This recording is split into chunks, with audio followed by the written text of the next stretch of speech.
गरीब बच्चे की मेहनत। एक गांव में सुनील नाम का एक लड़का रहा करता था। सुनील के माता पिता बचपन में ही एक सड़क हादसे में गुजर गए थे। सुनील के एक चाचा थे जिनका नाम था राजेश। सुनील के माता पिता के गुजर जाने के बाद से सुनील अपने चाचा के ही साथ रहा करता था। शुरू में तो सुनील के चाचा उसका खूब ख्याल रखते थे, लेकिन थोड़े समय बाद उसके चाचा उससे खराब व्यवहार करने लगे। वो सुनील से पूरे घर का काम करवाते थे। सुनील दूसरे बच्चों की तरह स्कूल जाकर पढ़ना चाहता था, उनकी तरह खेलना कूदना चाहता था। जल्दी से बर्तन धो के खाना बना, हम लोगों को भूख भी लगी है। जी चाचा जी। सुनील का पूरा समय घर का काम करने और खाना बनाने में चला जाता। सुनील को घर में टीवी देखने की भी परमिशन नहीं थी। वो घर से बाहर भी सिर्फ घर का सामान लेने ही निकलता था, और वो इसी बहाने से कभी कभी खेल भी लिया करता था, जिससे पास का ही मोनू उसका बहुत अच्छा दोस्त बन गया था। तुझे दुकान से सिर्फ कुछ सामान लेने भेजा था, लेकिन तूने इतनी देर क्यों लगा दी? कहाँ रुक गया था? जी चाचा, वो मैं अब बकरी की तरह मैं क्या कर रहा है? चल जाकर किचन में बर्तन साफ कर।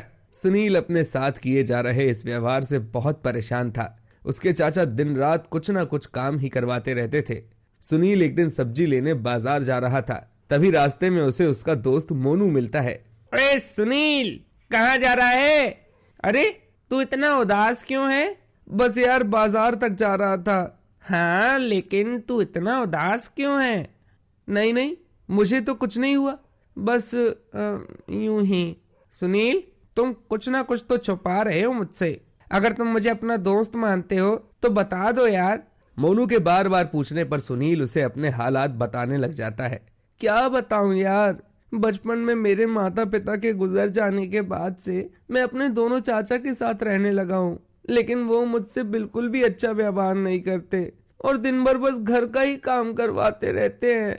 मुझे लगता है कि मैं अपने घर में एक नौकर की तरह रहता हूँ। दिन भर घर का काम करता हूँ, बर्तन धोता हूँ, साफ सफाई करता हूँ, ठीक से सोने भी नहीं मिलता मुझे। मैं क्या करूँ, मुझे समझ ही नहीं आता। भगवान ने ऐसा मेरे साथ क्यों किया मोनू? क्यों मेरे मम्मी पापा को छीन लिया? पहले मेरे दोनों चाचा बहुत अच्छे थे, मेरा बहुत अच्छे से ख्याल रखते थे, लेकिन अब पता नहीं उन्हें क्या हो गया, बस मुझे मारते पीटते ही रहते हैं। मोनू को अपने हाल सुनाते सुनाते सुनील की आंखों में आंसू आ जाते हैं। तू रो मत सुनील। सुनील, मेरी बात मान तो तू घर छोड़ के शहर चला जा। क्या? ये क्या कह रहे हो तुम? अरे और नहीं तो क्या, शहर जाकर कम से कम इस नौकरों वाली जिंदगी से तो छुटकारा मिलेगा। हाँ, लेकिन मेरा शहर में कोई नहीं है मोनू, और मैं अकेला शहर में जाकर करूंगा भी क्या? अरे जो तू यहाँ करता है वही शहर में जाकर कर लेना।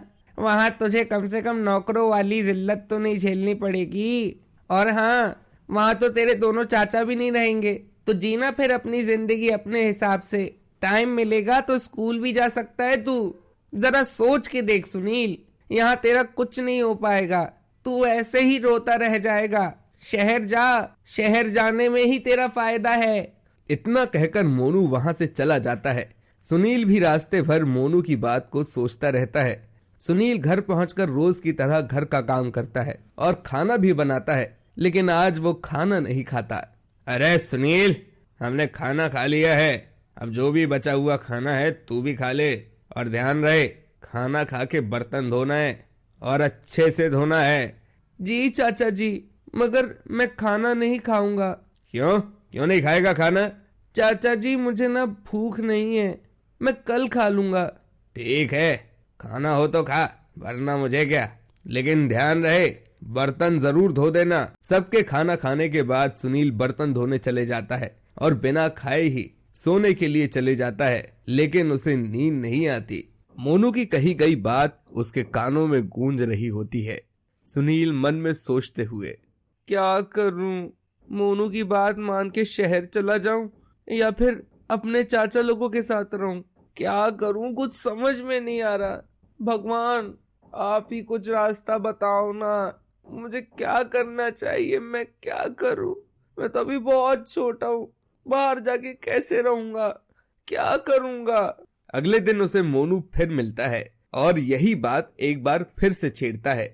इतना क्या सोच रहा है सुनील? तेरे चाचा ने जब तेरे लिए इतना नहीं सोचा तो फिर क्यों तू इतना सब कुछ सोच रहा है? तो फिर उनके बारे में तू इतना सब कुछ क्यों सोच रहा है? मुझे कुछ समझ नहीं आ रहा मोनू।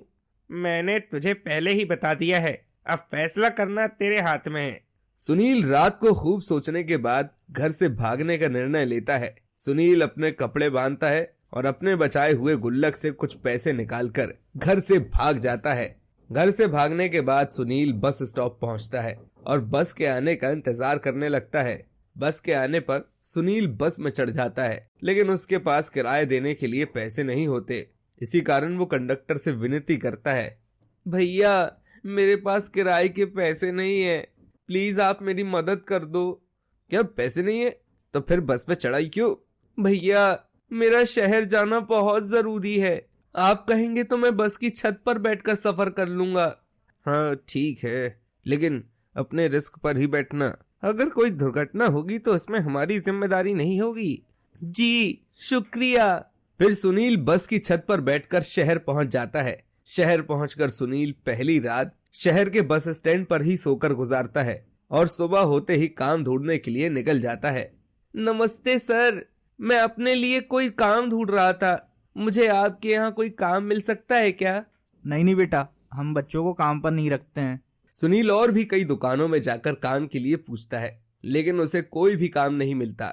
सुनील दोपहर में एक ढाबे में जाकर खाना खाता है, लेकिन बिल आने पर उसके पास इतने पैसे ही नहीं होते हैं। अरे ये क्या, मेरे पास तो इतने पैसे ही नहीं है। सुनील ढाबे के मालिक से जाकर बात करता है, सर मेरे पास आपका बिल चुकाने के लिए पैसे नहीं है। पैसे नहीं है? अरे जब पैसे नहीं थे तो खाना खाने क्यों आया? जी मेरे पास पैसे नहीं है, लेकिन मैं आपके यहाँ काम करने के लिए तैयार हूँ। मैं खाना और बर्तन दोनों बहुत अच्छे से कर लेता हूँ। अच्छा ठीक है, तुम आज से बर्तन साफ करो।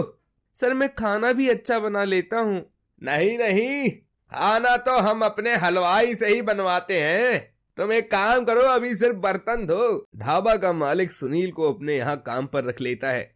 अब सुनील ढाबा में दिन भर काम करता और रात को वहीं सो जाता। सुनील कभी कभी अपने चाचा को याद करता, लेकिन दूसरी तरफ उसके चाचा उसे ढूंढने की कोशिश भी नहीं करते हैं। ऐसे ही दिन बीतते हैं और एक दिन सुनील का भी दिन आ जाता है। ढाबा का हलवाई कुछ दिन के लिए छुट्टी पर जा रहा होता है, इसलिए सुनील ढाबा के मालिक से कहता है, मालिक मैंने सुना आपका हलवाई कुछ दिन के लिए छुट्टी पर जा रहा है। हाँ हाँ तो मालिक, मैंने आपको बताया था ना कि मैं खाना भी बना लेता हूँ। आप मुझे एक मौका देकर तो देखिए। इतनी छोटी सी उम्र में इतनी बड़ी बड़ी बातें, लेकिन चल तुझे एक मौका देता हूँ, आज से तू खाना बनाएगा। सुनील जल्दी जल्दी से स्वादिष्ट खाना बना देता है, जिसे देखकर ढाबा मालिक चौंक जाता है और खाना चखने के बाद सुनील की तारीफ भी करता है। वाह सुनील वाह, तू तो सच में बहुत अच्छा खाना बनाता है रे, अब से तू ही खाना बनाएगा। सुनील अपनी तारीफ सुनकर खुश हो जाता है और वो अब रोज स्वादिष्ट खाना बनाने लगता है। सुनील के लजीज खाने की वजह से सेठ के ढाबे में भीड़ बढ़ने लगती है और उसका बिजनेस भी खूब चलने लगता है। सुनील खाना बनाने के अलावा धीरे धीरे से ढाबा चलाना भी सीख जाता है और कई सालों तक ढाबे में काम करने के बाद सुनील अपना खुद का काम शुरू करने का सोचता है। सुनील बिस्तर पर लेटे लेटे सोचता है, बस बहुत हुआ अब दूसरों के लिए काम करना, अब मैं भी खुद का काम शुरू करूंगा। लेकिन मेरे पास तो कोई जगह ही नहीं है, कोई ढाबा या होटल खोलने के लिए। लेकिन क्या हुआ जो मेरे पास जगह नहीं है, मेरे पास एक साइकिल तो है, मैं अपनी साइकिल पर रखकर अपना खाना बेचा करूंगा। सुनील ढाबे की नौकरी छोड़कर अपना काम शुरू करता है और खाना बनाकर साइकिल पर ही बेचने निकल जाता है।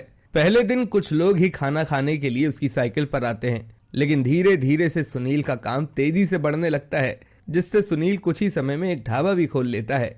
सुनील अपने ढाबा में आने वाले गरीबों को मुफ्त में खाना भी खिलाया करता था, क्योंकि उसे अपने दिन याद थे कि कैसे जब वो शहर आया था तो किस तरह से उसे परेशान होना पड़ा था। लेकिन सुनील यहीं तक नहीं रुकता है, वो अपनी मेहनत जारी रखता है और ढाबे के बाद एक दिन शहर में ही एक रेस्टोरेंट खोल लेता है और कई लोगों को अपने यहाँ काम पर भी रखता है।